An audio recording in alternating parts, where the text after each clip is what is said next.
Creatures that originate from the vast and empty spaces between our stars, that have no other desire than to nibble away at the very fabrics of space and time itself, and therefore disrupt and destroy the very reality we live in. Those are creatures from the void.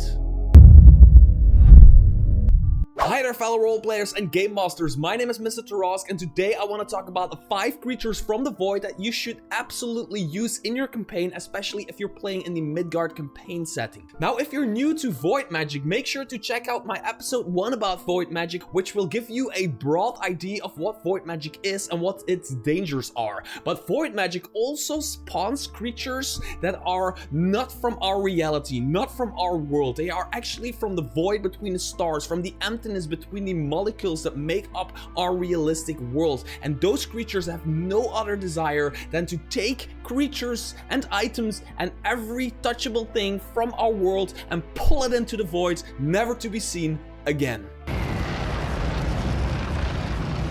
Now, the first creature I want to talk about is the Void Constructor, and it is exactly what it says it is. It is a creature that can construct a portal, a so-called henge to the void, to other realms, in order to take creatures from these other realms and put them in the Midgard campaign setting to cause havoc, basically. Now, one Void Constructor isn't really that difficult of a creature. It is only a challenge rated 3 creature, and it can dish out some necrotic damage, and it can grapple you and pull you in all kinds of different directions. But a challenge rated 3 creature nonetheless, so it is not that hard for a party to destroy. But its danger is more of a long-term thing, because one of these Void Constructors can build 1% of a portal to the voids in one 8-hour-long night. So 2 Void Constructors only take 50 days and so on. The more Void Constructors there are, the less time it takes. Now, this may sound like a lot of days, 100 days, but most of the time these Void Constructors are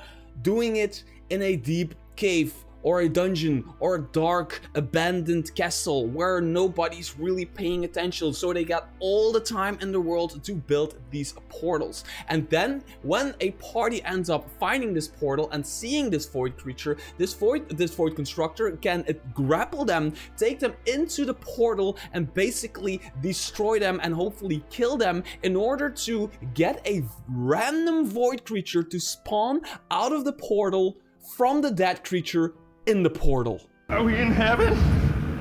I think we're dead.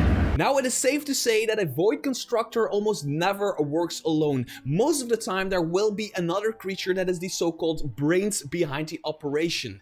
And the Void Knight can be one of those creatures. Now, the Void Knight is a servant of a bigger void eldritch being that lives somewhere in the space between the stars and is now in the material world in order to follow the orders of the greater being. They might be trying to build a portal using Void Constructors. Now, a Void Knight is really dangerous. First of all, it is just a bunch of void energy that has taken different bits of armor like gauntlets and shoulder pads and helmets to kind of like resemble a humanoid, and also be able to kind of like interact with the realistic environment, like take a cup or take something from the ground or whatever. Now, the dangerous part of this thing is once you are in a close vicinity of the Void Knight, it's really hard to get away from it. It's a challenge rated 10 creature, but it can pull you in firstly with void tendrils that pull you in and then grapple you. But even if you're not grappled by it and you stand directly next to it and you want to get away from it, there's actually a bunch of void energy that is so massive in its core and has such a strong gravitational pull that it's really hard for a normal humanoid to get away from the Void Knight. And this gives the Void Knight the opportunity to work together with the Void Constructors to grapple you, put you inside the portal, and destroy you. Talking about all-powerful and greater void creatures, there is the Void Dragon. Now, if the deck of many things was a creature, it would be a Void Dragon. Don't use the Void Dragon. It will destroy your campaign.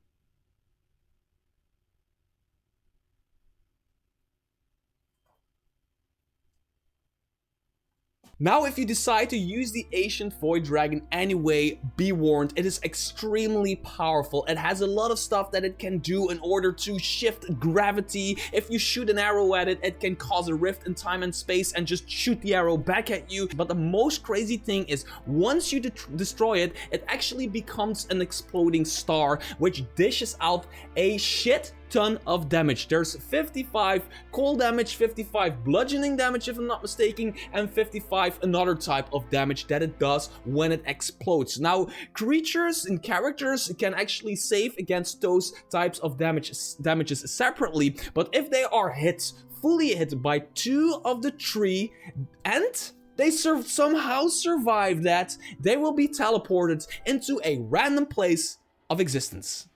Oh, and it has an aura of permanent madness. Give it to me!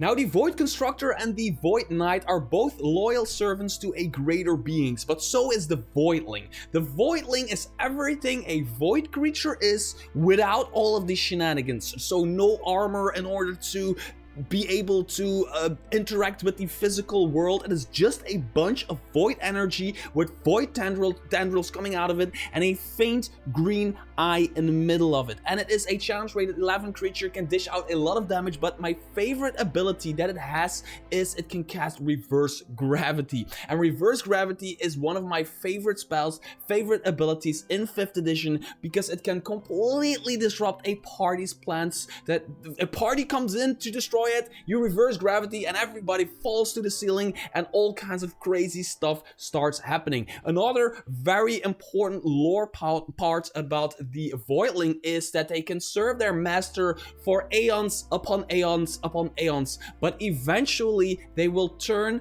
on their master, and the only thing they want is to destroy their master, and if they do, just return to the void. Who doesn't like a good gelatinous cube or black pudding type encounter in their game every now and then?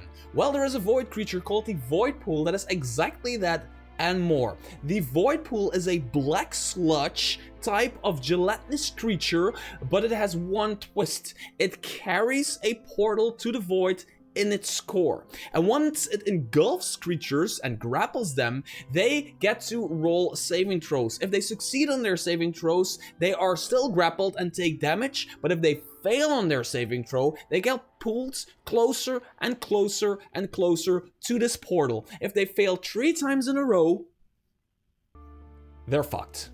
And those were my 5 favorite creatures from the Void. Now, if you want to use any of these creatures in your game, the books they are in and the page numbers are in the description below. So make sure they are affiliate links, and if you click those links, I will be paid a little bit of money to make sure I can continue doing what I'm doing, which is making amateuristic green screen videos.